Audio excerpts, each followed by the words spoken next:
I did my undergraduate training at Tulane, then my medical school in Gainesville, Go Gators, and then also did my training at Grady and Georgia Baptist in Atlanta from a residency, and then subsequently did my fellowship at the University of Texas Health Science Center in San Antonio, also functioning as a clinical instructor, and then ventured to Jacksonville, and I've been in practice for approximately 14 years. I've been with JOI for approximately 5 years at this point. I'm fellowship trained in shoulder and elbow reconstruction, so I manage all facets of pathology that involve the shoulder and the elbow.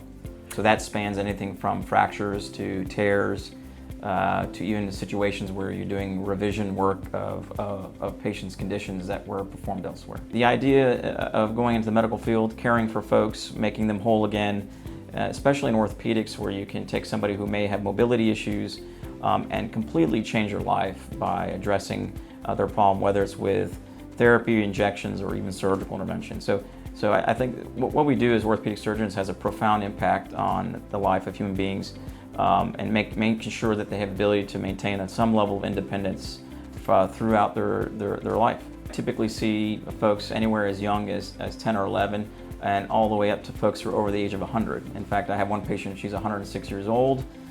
She sees me for knee pain, and she was actually a nurse during World War II. And was actually present at Normandy in France when they had that event. So pretty impressive spectrum in terms of patient ages, at least in our clinic here. Are we still seeing, I know in the early stages of COVID, such as March and April, we were seeing things of telemedicine. Is that still a thing going on right now, being a little bit later down in the month? So we are still doing telehealth at JOI. I still think that's a powerful tool to care for our patients who may be, for health and safety issues, cannot come to our clinic. But within our clinic, we're practicing all the measures that are necessary to maintain safe care of our patients: distancing, masks, etc., screening tests. But it is still a very powerful tool for us, even within the field of orthopedics.